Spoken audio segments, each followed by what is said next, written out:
like I said, the reason why we're playing on just on this side is because there's some videos involved here, and we've had some problems with videos in the past. So if you're really interested, you're probably better off going that way. And I need to apologize in advance because the title of the presentation is a little different, although it will cover the same subject matter of new advanced technologies for SCRs. But the title of the presentation, as I got it wrote, is ABCs of an efficient SCR. And by ABCs, I mean automation, balance, and cleaning. These are far from the only things to be considered an SCR, but again, they're a good place to begin. And so when we talk about automation, what I'm talking about is ash management systems, such as your soot blowers, ash sweepers, or air cannons. The soot blowers, if anybody's had any experience with them, know that they probably work really well, but there are some issues with them, particularly the use of steam. And they do disrupt the flow path a little bit, but they do seem to be pretty effective when it comes to clearing ash. One of the few ash management systems that can actually penetrate the screens, under the screens, and clean under the screens on top of an SCR. And then there's other technology that's become pretty common in the industry right now, ash sweepers and air cannons. Anybody that's not familiar with those, they're sold by Martin Engineering. They're a compressed air cylinder that basically stores the air and it releases it in one big shot and moves ash piles away from the walls. So this technology is used a lot of times to supplement other soot blowers and sonic horns, those kind of things where you have problematic areas in your SCR. They may put them along with, like, say, a hot side wall or something so that you can push that ash off them. Unfortunately, one of the issues with these are that you can only place them by the wall, so they only have a limited ability to move ash. And the other issue with them are they don't clean below the screen, so really what it does is it pushes the ash pile over a little bit further to be redistributed. Sometimes that works pretty well, sometimes not so well, but it's definitely a technology that's been very common in the industry and something to consider if you're looking at automated technologies and ash issues. And then, of course, we have sonic horns, and one of the technologies I'm going to introduce to you is an infrasound generator, which is basically a low-frequency sonic horn. The sonic horns, as most people know, they work pretty effectively up to about 40, 45 foot. Again, just like the ash sweepers, they're good at moving piles of ash. And how it works is it uses a high-frequency sound wave to cause a particle displacement, and the sound waves will move the ash. So while it's in stream, unlike the air cannons are more for once it's landed to push it. These are meant to keep it pushed off the walls or whatever. They have had numerous problems with them, and a lot of people don't really like dealing with them a lot, but they are effective to that extent. And again, a lot like the ash sweepers and air cannons, they can only be placed on the wall. So if you have a large SCR or you have problems in the centers of your SCRs, they're really not that great at dealing with that thing. The infrasound generator, which is the new technology I wanted to present concerning the automated systems, is a low-frequency sound generator.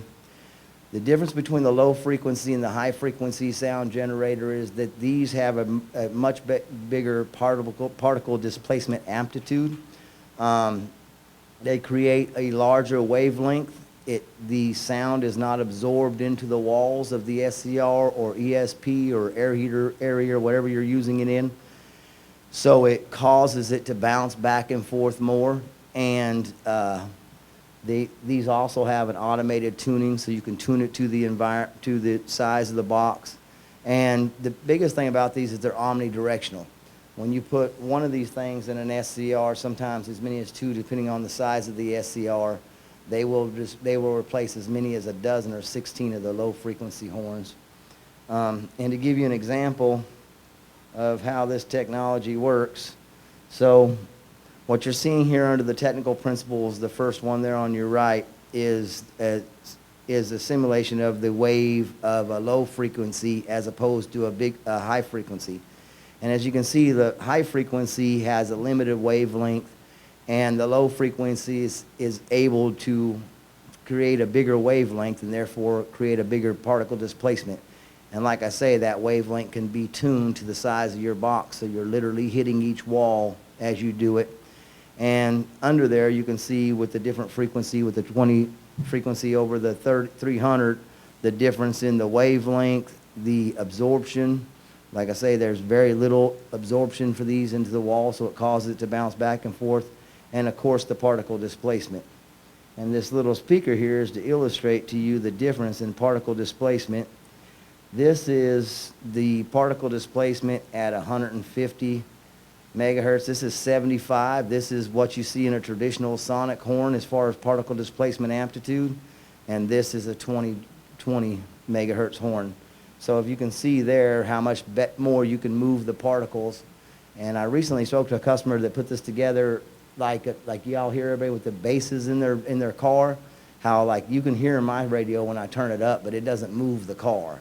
And it's the same basic principle here in the sense that it keeps the particles moving throughout the unit all the time. And that has a lot of great effect. In addition to the fact that it stops buildup, this thing touches every side of the SCR or the air heater baskets or wherever you've got them in, and it doesn't ever allow for a place like, say, against a hot side wall for ash to ever build up in the first place. So it causes constant particle displacement, uses very little air, so there's some efficiency issues there too. But here what you can see is the 75 hertz horn. And if you look on the right where the 75 hertz horn is, you'll notice that there is, let me see if I get this thing working right. You'll notice that there is 4 lined on this side. There's also 4 on the other side in this modeling. And you can see by the red indicator there how much particle displacement they're having. So again, along the wall, those work pretty well, but they have a limited effect, whereas this only has the one ultrasound generator. Uh-oh. I guess it helped I hit the right button. This one only has the one ultrasound generator on the right-hand side over there, and you can see where it works both ways in the box. It's omnidirectional. It's able to be tuned and filled to the box. Technology has been used in Sweden and Germany, around the country. It's relatively new to North America. Southern Company does have some being installed in their air heater baskets this month, and they're actually replacing ones that have been in there for 15 years. But definitely a good technology to look at. And so when you're talking about automated systems, that's your first line of defense with your SCR. And ultimately, what we want to achieve in an SCR is a balance. And that's the B in this presentation. So balance being the good flow and distribution, the ammonia to NOx balance, and of course having as much catalyst surface area as possible is ultimately, critical. So in a well-tuned SCR, when everything is running well, then you have this picture here is to illustrate the flue gas stream. And you can see where we have the nitrous oxide, the sulfur oxide, the mercury going into the system. And of course, we have there illustrated the ammonia injection grid so that we're injecting ammonia into the gas path. And in a good running, optimal running SCR, then you should be able to absorb most of your ammonia in your top layer. You should be able to convert most of your NOx within the first layer or so. And when you do that, then you're able to, if you're using your SCR as part of your MATS compliance strategy, if you're using it to oxidize mercury or convert SO2 to SO3, then it allows the subsequent layers to be able to achieve that job.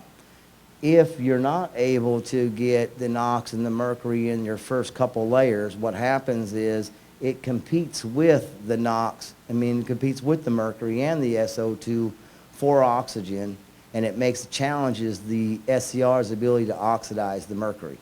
So if you're using your SCR as part of your mercury compliance, or if you're using it even for that matter NOx, a lot of times what they're expected to do now is beyond what they were designed originally to do. So you're already asking it to work very hard and to do something that it otherwise wasn't designed to do. So having catalyst surface area is critical to that. If you start having pluggage in your SCR, Here, obviously, we have the piles of ash, which is your first indicator that maybe you're not having a good flow, good balance in your SCR. That could be because your airflow isn't right. That could be because you have pluggage in your catalyst. Could be because of a lot of things. But that's your first indicator. And then, of course, here's that same illustration, but what I've tried to illustrate here is where if you start having pluggage, like along a hot side wall or wherever you may have pluggage in your SCR, then what you're doing is you're reducing the catalyst surface area to get the reaction that it's meant to do. So the system is not only challenged to be able to convert the NOx, but the NOx and the ammonia both will slip through, and the ammonia unreacted will affect your ability to, first of all, oxidize mercury or convert SO2 to SO3. But in addition to that, it also causes several other issues, obviously with velocity. Velocity was a major problem in SCR because not only do you have the over-erosion of the good catalysts where there are flow, but you don't have as much residence time with the gas. And a lot of times your ammonia won't be absorbed properly, and that alone will cause ammonia slip to go throughout your SCR, and you'll have problems on the air heaters and other subsequent issues. Not to mention the fact that, as again, it's challenged to do what it's meant to do. And the large piles of ash, the other part of that is that if you have a system like that and you find yourself constantly have to vacuum that ash, you're going in, it extends your outage periods significantly because you've got to wait for the cooling time to get those large piles. And then when you get in there and you start doing it, you'll find that you spend a lot of money on each outage vacuuming out those piles before you can even get to the catalyst. So having a good balance, having a good flow, having all those things are very important to the optimal performance of an SCR. And again, your automated systems ought to be your first line of defense. So if you're challenged in that way and you find yourself with these piles, then I would suggest that, or other problems in your SCR, I'd suggest that you look at automated ways to fix it. But where those fail, and when you find yourself in an outage situation and you get the opportunity, cleaning your catalyst is the most important thing that you can do to it, which brings us to the C of the ABCs. And the simple fact is that vacuuming off the top of your SCRs is not adequate. It has never worked. It will never work. The only thing it does is remove the piles on top of it. As soon as you start the unit back up, you have the problem again. So as SCRs are becoming more and more necessary, and as SCRs are becoming more and more regulated and more expected to do more and more things, cleaning your SCRs become more and more important. And here, what I'm trying to illustrate with this picture is how your buildup within your catalyst over time happens.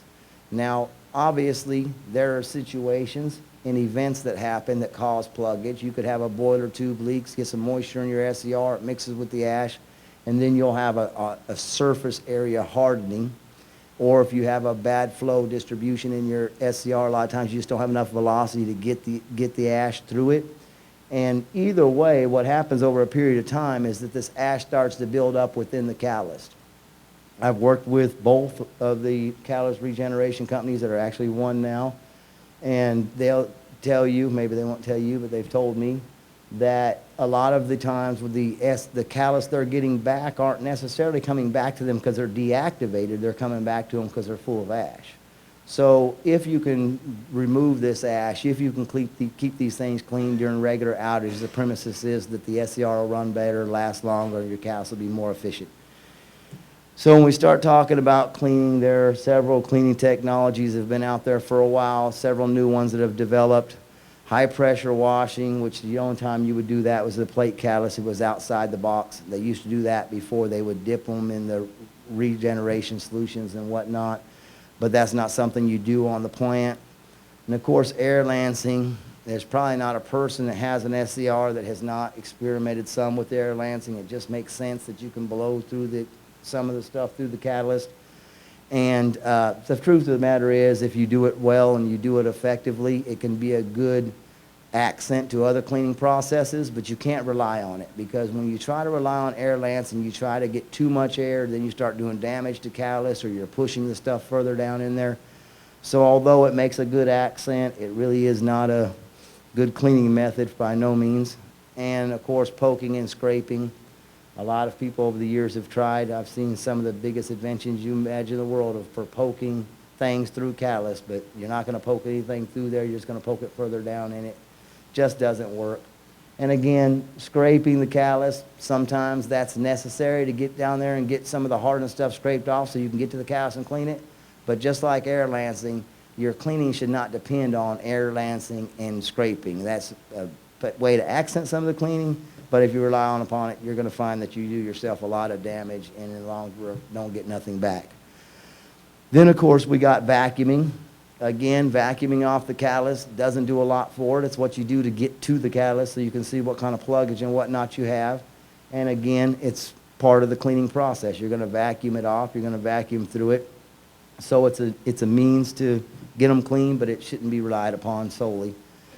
And I don't know if anybody's really familiar with these mechanical shaker tables, but what a shaker table is when they actually used to bring these large things out on site, and sometimes they take the whole modules out of the SCR, set them on the ground, shake ash from within them, and then put them back in the modules.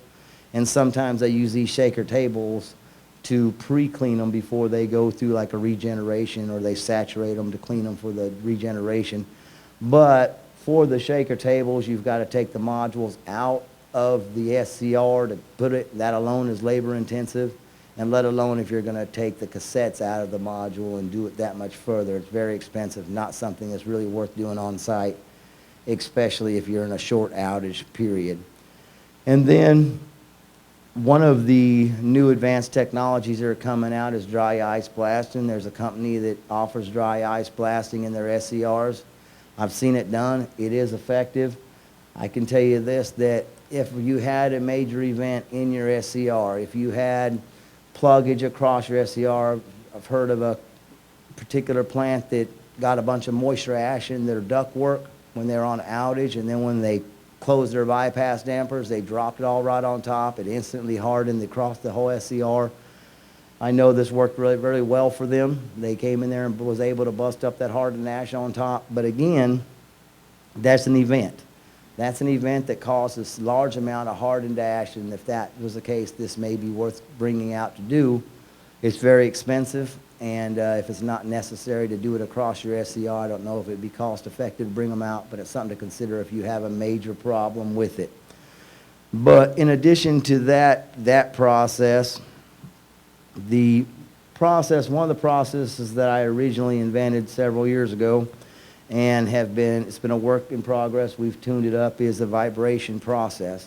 And this video, what I'm going to show you, illustrates the effect of vibration over how much more clean we can get an SCR using this vibration over and above what you can get to with standard vacuuming alone. So I want to point out that this SCR that we're watching this video on, we had cleaned this SCR with every one of those previous methods we just talked about. We air lanced it, we vacuumed it, we poked it, we scraped it. We did everything we could to get the ash out of it before we shot this video so that we could demo to the customer how much ash we were able to pull out of their SCR that they couldn't get to with any other method. I can tell you we pulled 6 truckloads of ash out of that SCR, 6 layers, well, 3 layers, 2 sides of 3 layers. So a significant amount of ash it's able to get to that you can't get to with vacuum alone. This is really effective for removing that ash that builds up over time between outages, giving you not just access to the surface area of the catalyst, but the inner of the catalyst so that you have as much catalyst surface area as possible for reaction. Obviously, it affects your things like the over erosion of the catalyst because you get a better flow through there. You don't have as much velocity coming through different areas because you can open up paths within the SCR that previously would not be there. But just the ability to remove the ash during regular outages, and just the ability to not just vacuum out, but get the ash, the loose ash from within the catalyst modules is phenomenal. Here is this here is a flow chart that we did at a plant. And here we did similar thing to what I just told you at the last video where I invited, but the difference is instead of us cleaning it, I invited the plant. The plant had their own SCR people, their own vac trucks. They did it every day, told me they did a good job. I invited them. I said, I'll tell you what, you guys go clean it, do your best job, and then let me have a shot at it. So they did clean it. They cleaned it with their own personnel, did the best we can. We had fuel tech come in and do this chart. I was given 48 hours to clean that SCR when they got done, so I didn't necessarily have as much time and spend it on as I could. But as you can see, there's a significant improvement in the amount of pluggage in the SCR from just the limited time that we've been able to use it. And this was just using the vibration process. We didn't add anything else to it over and above that. So you can see it's an improvement upon that. And if you use this during your regular outage schedules, it works really well. Thompson Industrial Services is the one that offers this technology, and they also have the vac trucks. They also do the vacuuming and all the things, so it goes hand in hand with your regular cleaning. It's not like you're going to clean this unit once with the dry ice blasting, for instance. You're going to clean the unit, and then they're going to come dry ice blast it, and then you're probably going to clean it again. Whereas here it gets while those vacuuming is going on, while the screens are getting pulled, these vibrators are running, and so it's not a two-fold situation. It works together very well, and it causes it to be a economically viable option for a regular outage maintenance process. And then I want to introduce you to this other technology. Y'all see all those little bags of stuff I passed out on the table. And what this technology is a sponge blasting process. Again, it's offered by Thompson Industrial Services. I invented the process, and they apply it. And what the sponge blasting does is it competes economically with the ice blasting. The ice blasting is really good for busting that hardened ash up on top of the catalyst layers, and I've told people for the last year or so since that's been out that it's apples and oranges. If you had hardened ash, my vibrators probably aren't going to do a whole lot for it. If you have ash built up within your SCR and you're trying to move it, ice blasting probably is not going to do a whole lot for it. So what I want to do is I wanted to come up with an option for the customer that would provide, first of all, an economical option for reducing that, for breaking up that hardened ash, because by all accounts, ice blasting is very expensive. So what this is, it's a polyurethane foam media, and what you guys see passed out there, you can see some of it can be in plastic, some can be in an actual sponge deal. They are embedded with aluminum oxides or other abrasives as necessary. I can tell you that there's a particular one that we use with a particular amount of what its abrasives is for an SCR that we've designed and developed so that it will effectively remove the hard ash from the catalyst without harming the catalyst structure. And this next video is a video of a catalyst. Now, I got this catalyst that had been sitting in a warehouse for 2 years, and I can tell you now it was so hard that the gentleman in the back they were sitting there with a 2x4 trying to get this hardened ash off before we got started to get it down to this. And so what you're watching here is we're blasting it with these sponges that you see in front of you. And if you watch it as it develops, this is kind of a time thing where we went from one to the other. You can see where now part of it is clear and part of it isn't. And so with this technology, we're able to offer both the apples and the oranges, in the sense that if you're calling on a company to come out there and clean your SCRs, and they can bring the vac trucks, and they can have the vibration to add to that to reduce the pluggage. And in addition to that, they have technology like this that if you had a leak in your SCR and you needed to try and get that video to play again so I can point out one thing here. If you had a tube leak or an issue within your SCR, it's limited to an area, then that's equipment that can be brought out, used particularly for that area, put back away so you're not just paying for it, just sit there. And we have it available, because one of the biggest things with SCRs is you don't know what you're going to get into until you open the door. So having all that equipment in a trailer, having a company that has the ability to go in there, diagnose it. I work for them. I go in there a lot and inspect the SCRs beforehand, suggest what cleaning methods would be the most appropriate for it. And then, of course, we have good techs that go in there and do it. And I didn't really mean to make that a commercial thing, but there's something to be said for the fact that you have a turnkey process that you can roll up on a plant, and when you open those doors, if you run into, whether it's hardened ash, if it's just a vac job, we'll vacuum it, throw the vibrators in it, get a little bit cleaner. If it turns into more than that, then we can do more than that. So here's a couple of the results. This is that same hardened catalyst that you just seen me cleaning before we started busting it with 2x4s, and then after we got to blasting it. But there's the and this is, of course, a honeycomb catalyst. And then here's some before and after pictures of some plate catalysts that we did. This, as you can see, is a severely blinded plate catalyst, and if you look over there to the left, those are the plates. And one of the things I want to point out is if you look at these plates, especially the tips of these plates, there's no removal of the titanium dioxide in there. It's not that a lot of times I'm hearing that with the ice blasting that there may be issues like right on contact where you got the velocity and the explosion of the ice that it may dislodge some of that, whereas this does not happen with this. It's very well, and not only do the sponges do a good job of breaking it up, but it actually will grab it and bounce off, and you can vacuum up the ashes. It's a low dust situation. And if anything, it could be low dust in an SCR, that is. So anyhow, that's it. And of course, this is just an article talking about Thompson, the fact that we know we've done some good things. We've made some major achievements when it comes to advanced technologies for cleaning your SCRs. And something to consider if you guys have those issues in your SCR. So if anybody has any questions, I'll be glad to take them.